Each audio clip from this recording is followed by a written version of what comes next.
우리는 예수 그리스도를 믿음으로 말미암아 하나님의 자녀, 천국의 백성이 되었습니다. 우리가 참된 하나님의 백성이 되는 순간, 그 순간부터 정말 달라지는 것 한 가지가 있습니다. 그것은 바로 복에 대한 개념입니다.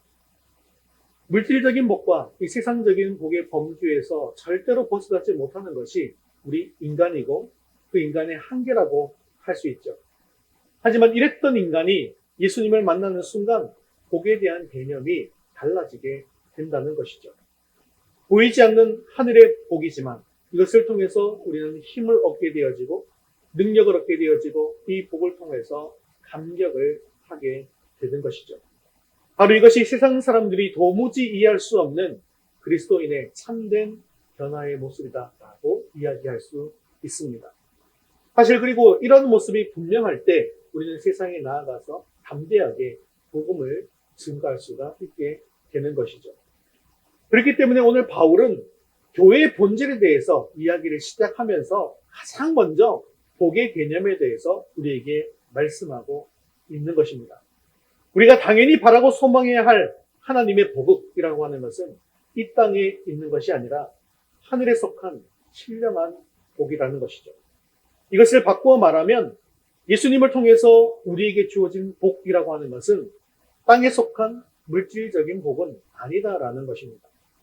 물론 이 말은요, 하나님께서 하나님의 자녀인 우리들에게 이 땅에 물질적인 복은 아예 주시지 않는다, 이런 뜻은 아닙니다. 또한 물질적인 복은 비성경적이고 잘못된 것이다 라고 이야기하는 것도 아닙니다. 다만 예수님으로 말미암아서 복에 대한 개념이 달라지게 되었다라는 것을 말씀하는 것이죠. 여러분, 구약의 복을 한번 생각해 보십시오. 여러분들도 잘 알고 있는 성읍에서도 복을 받고 들에서도 복을 받고 온갖 가축들이 한 새끼를 낳고 뭐 이런 복들, 신명기에 나온 이런 복들은 어떤 복이에요? 물질적인 복인 것이죠.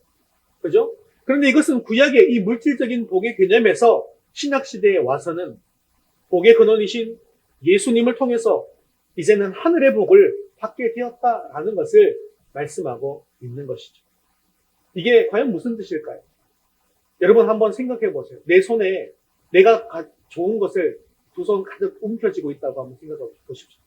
지금 내가 이 땅에서 가장 좋은 것들, 뭐 보물이 되었건, 그것이 집이 되었건, 재물이 되었건, 내가 가장 좋은 것을 움켜쥐고 있다고 한번 생각해 보십시오. 그런데 내가 지금 움켜쥐고 있는 것보다 더 좋은 것, 그것이 내 눈앞에 나타났다고 한번 생각해 보시기를 바랍니다. 그러면 어떻게 해야 됩니까? 내가 지금 이 손에만 가질 수 있어요. 그런데 내가 지금 손에 쥔 것보다 더 좋은 게 내 눈앞에 생겼어요. 그럼 어떻게 해야 됩니까? 그것을 가지고 싶으면 어떻게 해야 돼요? 내 손에 있는 것 중에 안 좋은 것은 내려놓고 버려두고 그리고 좋은 것을 가져야 하는 것 아니겠습니까? 바울은 바로 이것을 이야기하고 있는 것입니다. 우리에게 더욱더 좋은 것을 예수님을 통해서 보내주셨고 지금 손에 쥔 것을 놓게 되었을 때에 이 하늘의 복을 받게 된다는 것을 말씀하고 있는 것이죠. 다시 말하면 성도는 예수님을 통해서 오는 하늘의 신령한 복을 받음으로 말미암아 그것을 기뻐하고 그것을 소망하고 그것으로 인해서 감격하는 사람들이라는 것입니다. 오늘 우리에게 이것이 분명해야만 합니다. 이것이 분명해야 참된 교회의 모습을 세상에 보여줄 수가 있게 되어지고 교회가 세상과 정말 무엇이 다른가? 교회가 진정한 기쁨을 어떻게 누리게 되는가? 교회가 진정한 행복을 어떻게 누리게 되는가? 이것을 세상에 드러내놓고 나타내 볼 수가 있더라는 것입니다. 오늘 바울이 우리에게 말씀하시는 이 네 가지 하늘의 복을 통해서 우리의 관심이 이 땅이 아니라 하늘을 바라보게 되어지고 물질적인 복이 아니라 신령한 복을 사모하게 되는 은혜가 임하기를 주님의 이름으로 축원합니다. 우리 첫 번째 같이 읽겠습니다. 거룩하고 흠이 없게 하시기 위해 선택하심, 선택. 네, 이것이 바울이 말하는 하늘의 복, 첫 번째 복인데요. 에베소서 1장 3절 말씀 같이 읽겠습니다. 찬송하리로다. 하나님, 곧 우리 주 예수 그리스도의 아버지께서 그리스도 안에서 하늘에 속한 모든 신령한 복을 우리에게 주시되. 바울은 이 말씀을 하기 전에 가장 먼저 찬송하리로다라고 했습니다. 잘 알다시피 에베소서는 옥중서신이죠. 바울은 지금 감옥에 있습니다. 그럼에도 불구하고 찬양을 하면서 이 편지를 시작하고 있습니다. 지금 기분, 상황 이런 것들 보면 어떨까요? 분명하게 찬양할 기분도 아니고 찬양할 상황도 아닌 것 같습니다. 하지만 그럼에도 불구하고 찬양으로 시작합니다. 어떤 분들은 예배드리러 나왔음에도 불구하고 지금 내 마음이 언짢고 찬양할 기분이 아니기 때문에 찬양을 드리기가 어려워요 라고 말씀하시는 분도 계신데요. 그런데 우리가 생각해야 될 것은 찬양이라고 하는 것은 우리의 마음과 우리의 상태와 우리의 상황에 따라서 드렸다 말았다 할 수 있는 것이 아니라는 것을 기억하셔야 합니다. 바울이 왜 지금 찬양할 만한 기분도 아니고 찬양할 만한 상황도 아니지만 왜 하나님께 먼저 찬양으로 시작하고 있을까요? 하나님께서 하늘의 신령한 복으로 우리에게 주셨기 때문에 이 땅의 상황이 어떠하든지 상관없이 하나님께 찬양을 드릴 수 있는 것입니다. 나에게 건강을 주셨기 때문에, 나에게 집을 주셨기 때문에, 나에게 돈을 많이 주셨기 때문에, 나에게 좋은 상황을 주셨기 때문에, 나에게 좋은 직장을 주셨기 때문에, 나에게 좋은 학교를 보내주셨기 때문에 이런 현세적인 복 때문에 찬양한 것이 아닙니다. 하늘에 속한 신령한 복이 우리에게 임했기에 주님 앞에 나오는 것이고 주님 앞에 찬양할 수 있는 것이죠. 에베소서에 자주 등장하는 것이 하늘이라는 표현인데요. 하늘에 속한 신령한 복이라는 말은 결국 이 하늘, 영적인 복을 의미하는 것입니다. 특별히 이 복은 천국에 소망을 둔 구원의 복을 의미하는 것이죠. 그러니까 바울은 우리를 구원하셔서 천국의 백성으로 삼으신 하나님을 찬양할 것을 선포하고 있는 것입니다. 그렇기 때문에 우리가 이 은혜를 받게 되고 이 복을 받으면 저절로 찬양이 나오게 되어져 있습니다. 그렇기 때문에 내 입에서 찬양이 잘 나오지 않고 예배드리러 나와서도 찬양 소리가 작아지고 찬양 드리는데 마음이 뜨거워지지 않고 그렇다고 한다면 사실 우리의 영적 상태에 적신호가 들어온 것이라고 해도 사실은 과언이 아니라는 것이죠. 우리 삶에 불만이 생기고 우리의 찬양에 적신호가 들어오는 것은 무엇 때문일까요? 대부분 잘못된 복의 개념을 가지고 있기 때문입니다.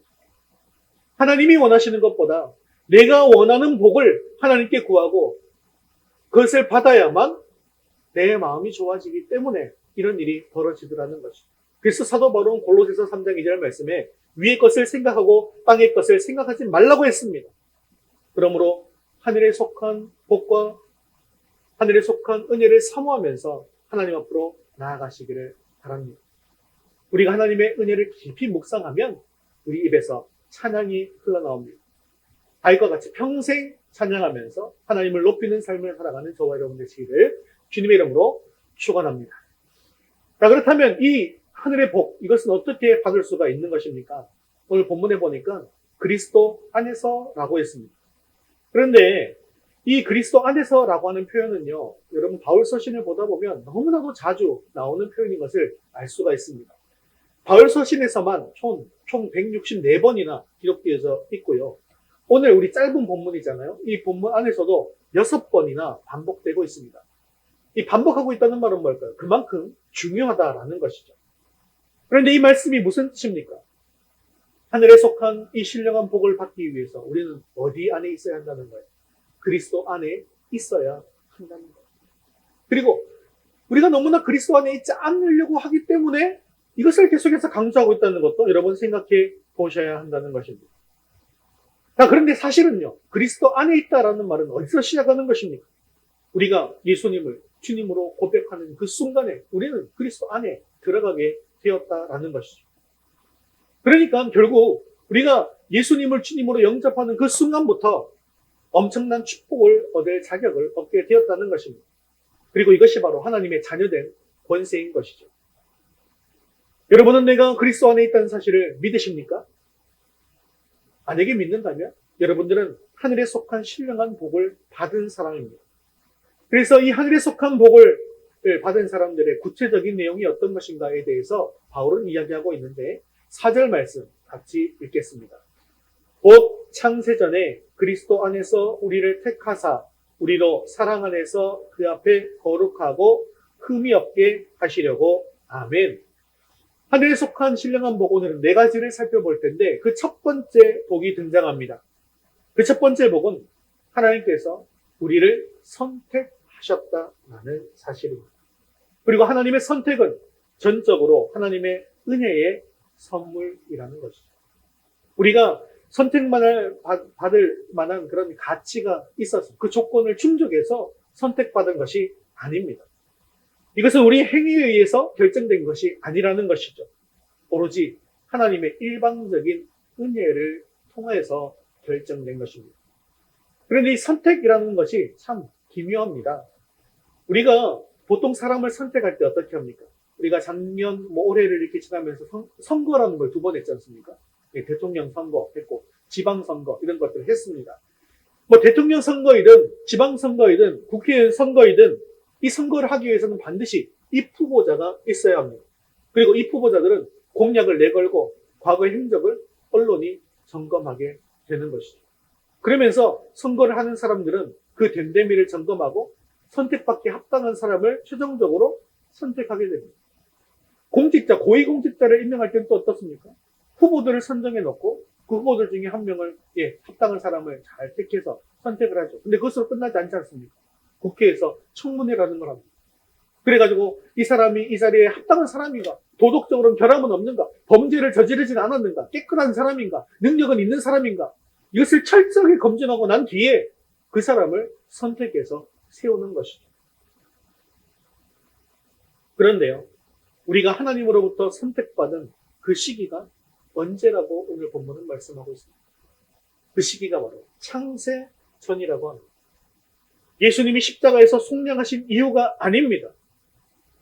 우리 한 사람 한 사람을 세워놓고 보시고 점검하고 확인하고 시험하고 확신을 가지고 그런 이유가 아니라는 거예요.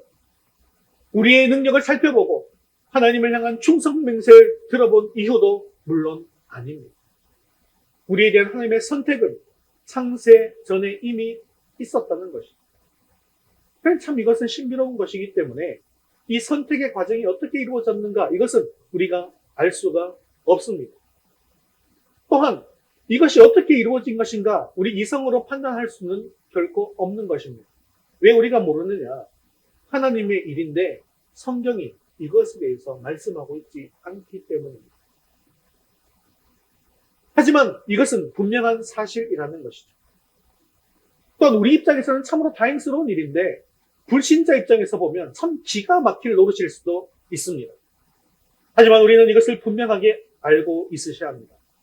사도 바울이 지금 에베소서를 쓰고 있잖아요. 이 편지는 불신자들을 향한 것입니까? 아니면 교회인 성도들을 향한 것입니까? 성도들을 향한 편지라는 것입니다. 사실 불신자들은 이것을 알 필요가 없습니다. 하지만 성도들은 하나님께서 우리를 창세전에 택하셨다라는 사실을 분명하게 알고 믿으셔야 합니다. 그래야만 흔들림이 없는 단단한 신앙생활을 할 수 있기 때문이죠. 그렇다면 하나님께서 우리를 창세전에 선택하신 이유가 과연 무엇일까요? 우선 말씀해 보니까 그 앞에 거룩하고 흠이 없게 하시려고 선택하셨다라고 말씀하고 있습니다. 원래 인간을 하나님께서 창조하실 때에는 하나님의 형상대로 창조하셨습니다. 즉 거룩하고 흠이 없게 창조하셨다라는 것이죠. 하지만 인간이 죄를 짓고 하나님을 떠나게 되면서 하나님의 형상을 잃어버리게 되었습니다.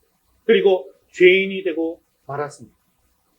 그렇기 때문에 하나님께서는 우리로 하여금 거룩한 하나님의 형상을 되찾고 거룩하고 흠이 없게 되기를 원하시기 때문에 우리를 선택하셨다라는 것이죠.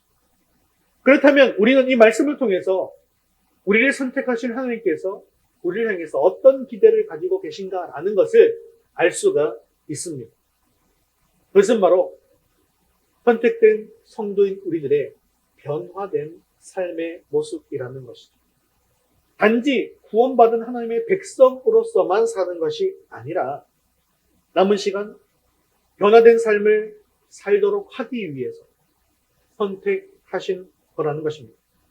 세상 사람들과는 구별된 하나님의 백성으로서의 거룩한 삶을 살도록 우리를 부르신 것이라는 거죠. 우리가 하나님의 자녀로 선택받고 부르심을 받은 것은 우리의 인생이 새로운 목적과 새로운 삶을 살게 하기 위한 것이라는 겁니다. 만일에 우리가 하나님의 선택을 받았다는 사실을 깨닫고 예수 그리스도를 만난 이후에 그리스도 안에 살고 있다고 하면서도 인생의 목적이 여전히 바뀌지 않는다고 한다면 진정으로 내가 예수님 안에서 거듭난 사람인가? 라는 것을 심각하게 생각해 보셔야 합니다. 하지만 우리가 진정으로 하나님께 선택받았음을 깨닫고 예수님을 만나게 되었다면 그 순간부터 우리의 인생은 새로운 목적과 비전을 향해서 나아가게 되어 있습니다.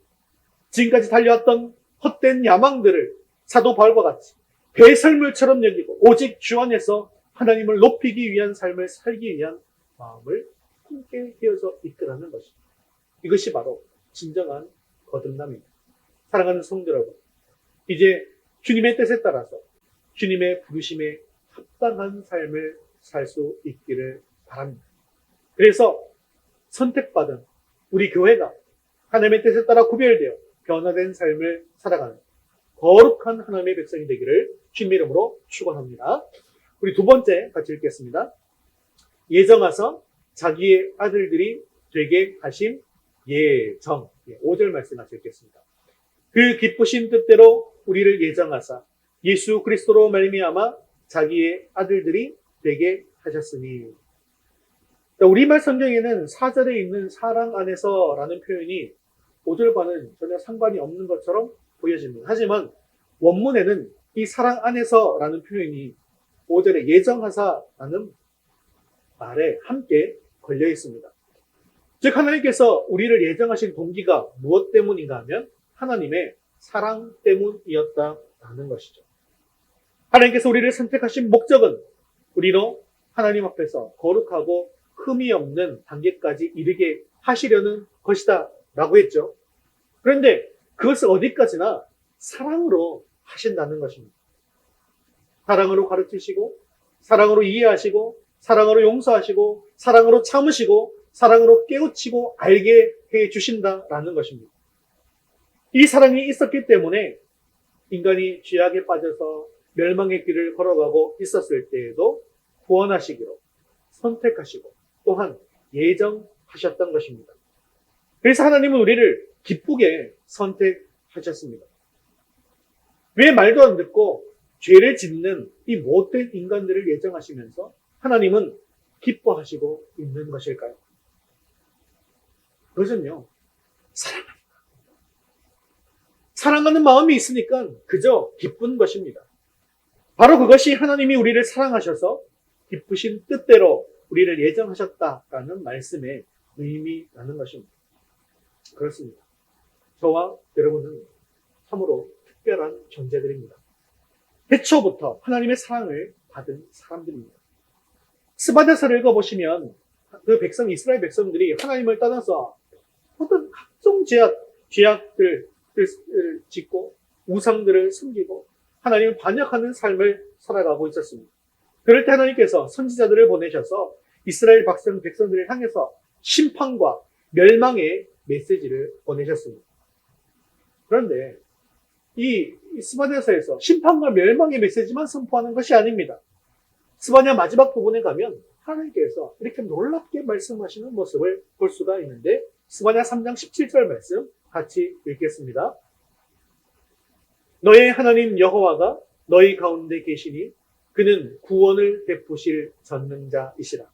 그간으로 말미암아 기쁨을 이기지 못하시며 너를 잠잠히 사랑하시며 너로 말미암아 즐거이 부르며 기뻐하시리라 하리라. 아멘. 그렇습니다. 하나님은 아주 오래전부터 결코 미워할 수 없는 사람들을 만나셨습니다. 그 사람이 아무리 미운 짓을 하고 아무리 악한 짓을 일삼아도 결코 미워할 수 없었습니다. 그 사람이 누군가요? 바로 저와 여러분들입니다. 하는 짓을 보면 그냥 심판해서 지옥에 던져버려도 될 것 같은데 가까이 오셔서 바라다 보면 불쌍히 여겨주시더라고요. 너무나도 불쌍한 거예요. 그 인간이. 그래서 미움은 사라지고 사랑하는 마음만 일어나게 되는 것입니다. 그래서 하나님은 그들을 예수 그리스도 안에서 아예 자기의 아들로 삼아 버리셨습니다. 6절에서는 이것을 가리켜서 이렇게 말씀하고 있습니다. 6절 같이 읽겠습니다. 이는 그가 사랑하시는 자 안에서 우리에게 거저 주시는 바 그의 은혜의 영광을 찬송하게 하려는 것이라. 아멘. 이것이 바로 사도 바울이 우리에게 말씀하고 싶어하는 묘지입니다. 우리를 사랑하셔서 아들로 삼아주신 이것이 놀라운 은혜의 영광이라는 것이죠. 이 영광으로 말미암아 우리는 기뻐 뛰며 주님을 찬양하지 않고는 견딜 수가 없더라는 것입니다. 그렇습니다. 우리가 가진 아들됨, 이것의 의미는 이러한 큰 영광이라는 것이죠. 그런데 여러분은 이 아들됨의 큰 영광에 대해서 얼마나 기억하시고 얼마나 알고 계십니까? 그리고 얼마나 알고 이 자리에 나오셨습니까? 참 안타까운 것은 예수를 믿는다고 하면서 교회에 나오시면서도 예배를 드리면서도 이것이 얼마나 큰 은혜의 영광인지를 모르는 경우가 허다하더라는 것입니다. 이것을, 이 아들됨의 영광이 얼마나 큰 것인가, 이것을 알기 위해서는 우리는 예수님을 보셔야 합니다. 성경에서 예수님에 대해서 이렇게 말씀하고 있죠. 요한복음 1장 14절 말씀 같이 읽겠습니다. 말씀이 육신이 되어 우리 가운데 거하심에 우리가 그의 영광을 보니 아버지의 독생자의 영광이요 은혜와 진리가 충만하더라. 아멘. 예수님께서 가지신 영광은 하나님의 독생자의 영광입니다. 은혜와 진리가 충만한 영광입니다. 그런데요, 당시 유대인들은 이 하나님의 영광을 제대로 알지 못했습니다. 그래서 예수님을 십자가에 못 박고 말았죠. 그런데 예수님의 제자들은 이 영광을 제대로 알았습니다. 베드로후서 1장 16절 말씀 같이 읽겠습니다. 우리 주 예수 그리스도의 능력과 강림하심을 너희에게 알게 한 것이 교모히 만든 이야기를 따른 것이 아니요 우리는 그의 크신 위엄을 친히 본 자라. 예수님의 제자들은 예수님을 보았고 친히 만져보았습니다. 그래서 그들은 가만히 앉아있을 수가 없었습니다. 그 은혜에 감격해서 복음을 전하는 삶을 살게 된 것입니다. 그들에게 어마어마한 고난과 고통과 역경이 찾아들었지만 그럼에도 불구하고 가슴 뛰는 감동과 감격이 그에게 있었습니다. 감사가 있었습니다. 하나님의 아들 되는 영광을 잘 알고 있었기 때문입니다. 사랑하는 성도 여러분, 바로 우리가 이러한 하나님의 영광을 가지고 있다는 것입니다. 이제 우리의 눈을 뜰 수 있기를 바랍니다. 눈을 떠서 예수 그리스도로 말미암아 나 자신에게 임한 하나님의 영광을 정확하게 바라볼 수 있기를 바랍니다. 그래서 우리를 예정하사 아들로 삼아주신 그 은혜에 감사하며 주님 오시는 그날까지 우리 입술의 열매인 찬송이 끊어지지 않는 삶을 살아가는 저와 여러분 되시기를 주님의 이름으로 축원합니다. 세 번째 같이 읽겠습니다. 그리스도의 피로 속량 곧 죄사함을 받은 속량. 7절 말씀 같이 읽겠습니다. 우리는 그리스도 안에서 그의 은혜의 풍성함을 따라 그의 피로 말미암아 속량 곧 죄사함을 받았느니라. 7절에서 바울은 먼저 그리스도 안에 있는 그의 은혜의 풍성함에 대해서 이야기를 하고 있습니다. 에베소서에서는 은혜를 표현할 때 늘 풍성이라는 표현을 자주 사용하는데요. 3장에 가서는 이 은혜에 대해서 측량할 수 없는 그리스도의 풍성이라고 말합니다. 그렇습니다. 하나님께서 우리에게 베푸신 은혜는 도저히 측량할 수가 없습니다. 인간들은 무엇이든지 그것을 측량해서 수치화시키려고 하는 그런 것들을 가지고 있죠. 그래서 저 깊은 태평양의 깊이가 얼마인지 그것도 측량해내고 에베레스트 산의 높이가 얼마나 높은지 그것도 측량해내고 그것도 모자라서 달까지의 거리는 얼마나 되고 태양까지의 거리는 얼마나 되고 태양계의 크기는 얼마이며 우주의 크기는 얼마이며 이 모든 것들을 측량하려고 해서 그것을 환산해서 측량했습니다. 하지만 예수님 안에 있는 은혜만은 도저히 환산할 수가 없더라는 것입니다. 하나님의 은혜, 그리스도의 은혜는 주고 또 주고 퍼주고 또 퍼주어도 결코 다함이 없는 측량할 수 없는 은혜라는 것입니다. 이 은혜와 사랑은 한이 없는 것이기 때문에 누구든지 원하기만 하면 주님의 은혜를 풍성히 받아 누릴 수가 있습니다. 이렇게 우리는 그의 풍성함을 따라 그의 피로 말미암아 속량 곧 죄사함을 받았습니다. 그런데 우리가 여기서 주목해야 될 사실이 있습니다. 그것은 바로 그의 은혜의 풍성함을 따라라는 말과 속량 곧 죄사함을 받았느니라 라는 말 사이에 그의 피로 말미암아라는 말이 나온다는 것입니다. 이는 속량, 죄사함, 이것은 은혜의 풍성함으로는 도무지 설명할 수가 없다는 것이죠. 그렇습니다. 속량, 곧 죄사함을 말할 때 반드시 필요한 것은 예수 그리스도의 피라는 것입니다. 하나님은 은혜가 풍성하시고 사랑이 풍성하신 분이십니다. 하지만 동시에 공의의 하나님이시기도 합니다. 그렇기 때문에 인간의 죄를 사하기 위해서는 반드시 당신의 공의를 충족할 만한 대가가 필요했습니다. 그 대가가 바로 무엇입니까? 예수 그리스도의 피라는 것이죠. 인간의 죄는 오직 피로서만 사해질 수 있습니다. 그래서 예수님은 죄와 허물이 없으셨지만 친히 속죄 제물이 되셔서 십자가에 피 흘려 죽으신 것입니다. 그리고 하나님은 그러한 예수님의 피에 근거해서 은혜의 풍성함을 따라 예수 그리스도를 믿는 자마다 그 죄를 사해 주신 것입니다. 그래서 베드로는 이렇게 말씀하죠. 베드로전서 1장 18절, 19절 말씀 같이 읽겠습니다. 너희가 알거니와 너희 조상이 물려준 헛된 행실에서 대속함을 받은 것은 은이나 금같이 없어질 것으로 된 것이 아니요 오직 흠없고 점없는 어린 양 같은 그리스도의 보배로운 피로 된 것입니다. 아멘. 우리가 어떻게 용서받을 수 있었고 의롭게 될 수 있게 되어진 것인가를 베드로는 잘 보여주고 있습니다. 바로 그리스도의 보배로운 피로 속량받았다는 사실입니다. 하나님의 가장 소중한 독생자 예수 그리스도의 피로 죄사함을 받게 되었다는 것이죠. 그렇습니다. 이렇게 하나님의 풍성한 은혜가 우리에게 임하게 된 것입니다.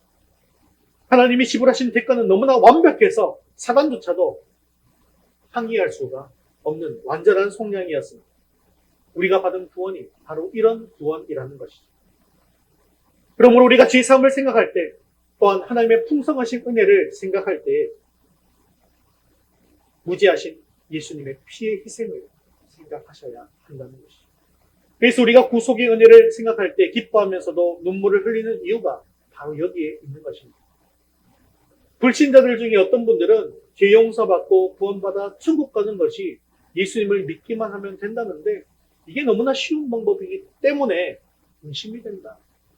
잘 믿어지지 않는다라고 말하는 분들도 계십니다. 물론 죄사함을 위해서 우리는 아무런 대가도 치르지 않았습니다. 그래서 쉬워 보이는 것이 사실입니다.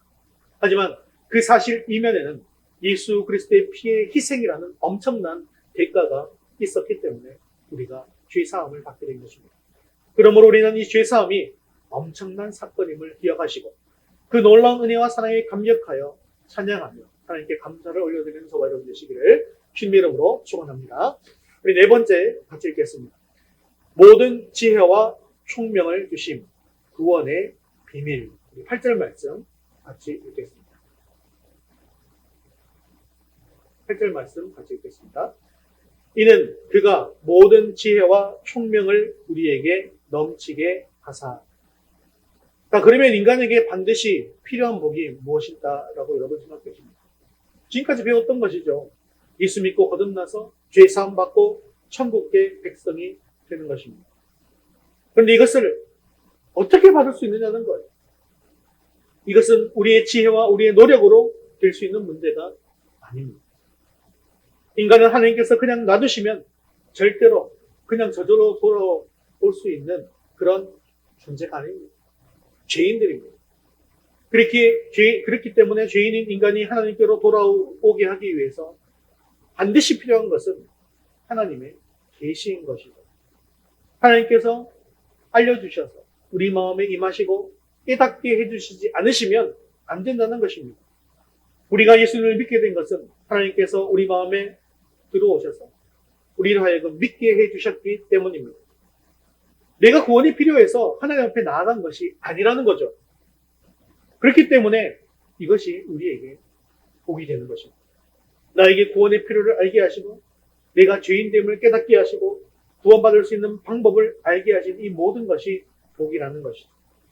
그것이 바로 우리가 읽은 말씀, 그가 모든 지혜와 총명으로 우리에게 넘치게 하사라는 말씀의 의미인 것입니다. 하나님께서는 우리에게 지혜와 총명을 주셔서 하늘나라를 보게 해주셨습니다. 그리고 하나님의 뜻도 알게 해주셨습니다. 그래서 우리가 예수 그리스도를 알게 된 것이고 예수님의 하나님의 백성이 되기로 결단할 수 있게 된 것이죠. 그런데 이 하나님의 뜻인 복음에 대해서 9절은 비밀이다 이렇게 말씀하고 있죠. 9절 같이 읽겠습니다. 그 뜻의 비밀을 우리에게 알리신 것이요 그의 기뻐하심을 따라 그리스도 안에서 때가 찬 경륜을 위하여 예정하신 것이니. 여러분 비밀이라고 하면 대부분 아직까지 알려지지 않은 숨겨진 것, 그것을 말하는 것입니다. 그런데 왜 복음을 비밀이라고 하는 것일까요?